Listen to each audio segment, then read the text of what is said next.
श्री स्वामी समर्थ. कसे आहात सर्वजण? चांगले असाल तर स्वामींच्या कृपेने सर्वजण आनंदी राहावं हीच स्वामींच्या चरणी प्रार्थना.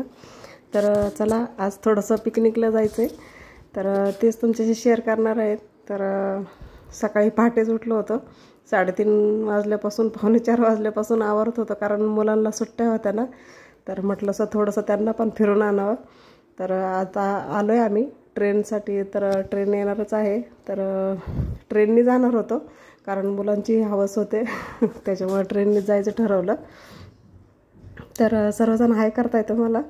तर ट्रेन 6:20लाच येणार होती, त्याच्यामुळे लवकरच आवरून आलो होतो. आणि तर तुम्ही म्हणत असाल तर कुठे निघलो तर आम्ही निघलो होतो शिर्डीसाठी. कारण खूप दिवस झाले, खूप दिवसाचं प्लॅनिंग चाललं होतं, पण मुलांना सुट्ट्या वगैरे नव्हत्या, त्याच्यामुळे थोडंसं लेट होत चाललं होतं. आणि त्यामुळे मग आता फायनली त्यांना सुट्ट्या पण लागल्या होत्या. तर त्याला म्हटलं त्यांना पण दर्शन वगैरे करून आणावं, आणि त्यासाठी आम्ही सकाळीच लवकर आवरून निघलो होतो. तर कसं दर्शन वगैरे झालं, कसं काय झालं ते सर्व तुमच्याशी शेअर करणार आहे, तर तेच तुम्ही पुढे पाहायलाच आता.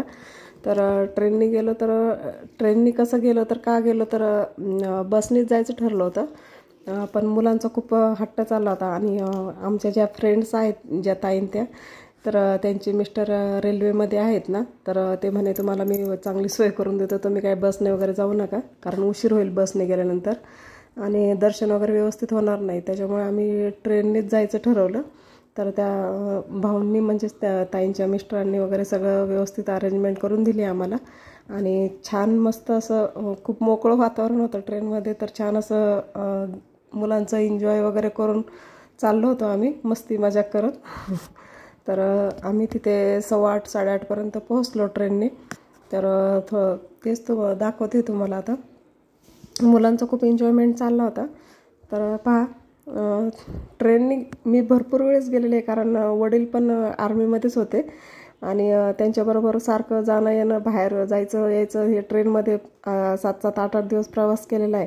पण फ्रेंड्ससोबत जी मजा असते ना, ती कोणासोबतच नसते. तर खूपच मस्ती वगैरे करतच गेलो ट्रेनमध्ये. तर वडिलांबरोबर, आणि मिस्टरही आर्मीमध्ये आणि वडील पण आर्मीमध्ये होते, त्याच्यामुळे भरपूर वेळेस जाणं झालं आहे ट्रेनमध्ये. तर काही फ्रेंड्स म्हणत होत्या तुम्ही तर जसं काय पहिल्यांदाच गेल्या तर ट्रेनमध्ये असे एन्जॉय करत होत्या. तर हो, फ्रेंड्सबरोबर पहिल्यांदाच गेलो आहे. मिस्टरांबरोबर आणि वडिलांबरोबर त्यांच्याबरोबर जाण्यात वेगळा, आणि फ्रेंड्सबरोबर जाण्यामध्ये वेगळा आनंद असतो. तर तोच आनंद घेत चाललो होतो, कारण कोणीच आमच्याबरोबर, आमचे कोणाचेच मिस्टर नव्हते, फक्त बुकिंग वगैरे करून दिली. आम्ही सर्व बायकाच गेलो होतो, म्हणजे मस्ती करण्यासाठी सर्व बायका आणि फक्त मुलं एवढंच गेलो होतो. तर पहा, सर्वजण फ्रेंड्स आहे तिथे, तर मस्ती मजाक करत करत चाललो आहे.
सव्वा 8 8:30पर्यंत आम्ही उतरलो होतो तिथे शिर्डीमध्ये. आणि तिथून आम्ही मग तिथून निघलो आम्ही. आणि तिथे बाहेर आल्याबरोबर मुलं वगैरे होते, त्याच्यामुळे म्हटलं नको त्यांना जास्त हे करायला.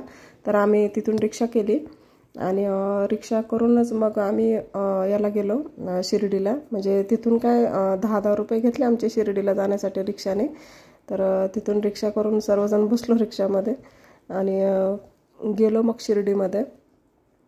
तर खरंच खूप आनंद वाटला, कारण खूप लवकर गेलो होतो ना, तर सकाळचं वातावरण आणि फ्रेश असं नाही का, फ्रेश याने गेलो होतो, तर मुलं पण खुश होते. तर गेलो होतो सर्वजण आणि आम्ही शिर्डीत पोहोचलो. पण तिथं काय करा तिथं शिर्डीमध्ये असं असतं की बाहेरच सर्व नाही का फोन वगैरे सगळं जमा करून घेतात. तर आतमध्ये काही शूटिंग वगैरे घेऊ देत नाही, आणि फोन पण जमा केल्यानंतर काही आतले काही शूट वगैरे करता आले नाही मला. पण तरी होतं होईल तेवढं घेतलं मी. तर ते तुमच्याशी शेअर करणार आहे मी.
तर दर्शन वगैरे झाले आमचे.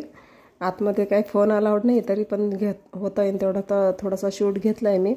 आणि तर आम्ही साईबाबांचं जे म्हणजे तिथे हे लागलं होतं, तर तिथं आम्ही गेलो होतो. म्हणजे मस्त ते त्यांनी यूज केलेल्या सर्व वस्तू ठेवलेल्या होत्या. तर हे पहा, त्या तुमच्याशी शेअर करते मी. तर बाबांचे जे काही पुराणे फोटो पण होते ते पण दाखवले. ते कसे ह्याच्यावर बसूनच ते आंघोळ वगैरे करत होते. त्यांच्या एका म्हणजे भक्ताने दिला होता तो पाठ त्यांना. तर हे त्या याच्यामध्ये ते अन्न शिजवत होते आणि ह्याच्यावरती ते बसत होते ते बाबा. तर थोड्या वस्तू ज्या होत्या त्या घेतल्या, कारण फोन त्याला अलाउड नव्हता. पण एका फ्रेंडनी गपचूप फोन घेतला होता, तर तिने थोडंसं घेतलं होतं थोडं गपचूप शूट. तर तेच तुमच्याशी शेअर करते, कारण आतमध्ये फोन अलाउड नाही आहे. पण थोडंसं घेतलं होतं तेच तुमच्याशी शेअर करते, कारण खूप छान असं त्यांच्या वस्तू ज्या सांभाळून ठेवल्यात ना, ते खूप बरं वाटलं पाहिल्यानंतर. म्हणजे त्या बाबांच्या ज्या पादुका आहेत त्या पण, परत त्यांनी यूज केलेले कपडे, बरंच काही असं. परत त्यांना जे भेटवस्तू दिलेल्या होत्या ते पण दाखवले तुम्हाला मी.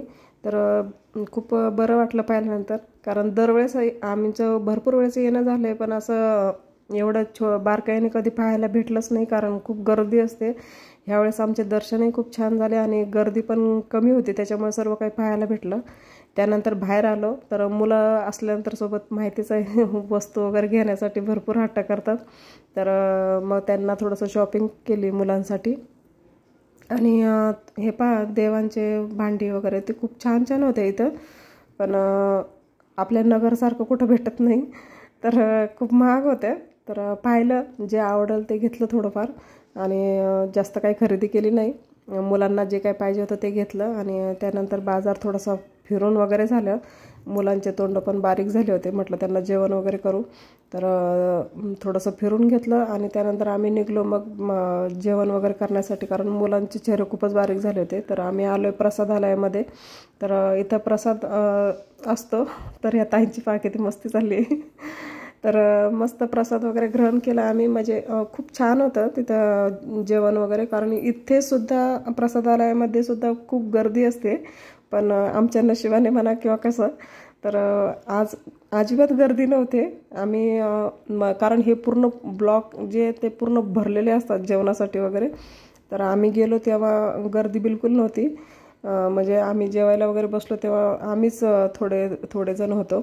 तर मी पहिल्यांदा इथं जेवण केलं, कारण म्हणजे आत्तापर्यंत मी कधी पाहिलंच नव्हतं जेवण वगैरे. कारण मी जेव्हा जायची फक्त दर्शन वगैरे करून आम्ही घरी यायचो. खूप गर्दी असायची त्याच्यामुळे. आणि पहा आता इथं मोकळं आहे आणि थोड्या वेळाने आम्ही जेवायला वगैरे घेऊपर्यंत ते पूर्ण ब्लॉक भरला होता, म्हणजे पूर्ण भरला होता तो. पहा तुम्हाला दाखवते, हा पूर्ण जेवण करेपर्यंत म्हणजे घेईपर्यंत पण. आणि यांनी सोय पण खूप छान केली आहे जेवणाची वगैरे. खरंच म्हणतात ना ते साईबाबा कोणाला उपाशी जाऊ देत नाही. तर खूपच छान असे अरेंजमेंट केली आहे त्यांनी. बरं वाटलं, कारण मी पहिल्यांदाच आले होते जेवणालयामध्ये तिथं प्रसाद घेण्यासाठी. त्यानंतर जेवण वगैरे झाल्यानंतर मस्त मावा कुल्फी वगैरे खाल्ली. ती सर्वांचीच आवडती असते. गरम व्हायला लागलं होतं, आता ऊन तापायला लागलं होतं, वेळ झाला होता. तर निघायची तयारी चालू होती. म्हटलं एकदा ते मावा कुल्फी खा आणि थोडंसं बसा, रेस्ट करा, नंतर मग आपली निघायची तयारी चालू होईल. मग थोडा वेळ बसलो देवाच्या दारामध्ये, तिथं थोडंसं गप्पा वगैरे मारल्या. आणि त्यानंतर मग आता चालली होती प्लॅनिंग, कसं काय ते जाण्याचं वगैरे सगळं चाललं होतं प्लॅनिंग. मग जाणार होतो आम्ही घरी. तर कसा वाटला ब्लॉग ते नक्की सांगा. तर साईबाबांचे दर्शन घरी बसून घ्या. तर ब्लॉग कसा वाटला ते सांगा. श्री स्वामी समर्थ सर्वांना.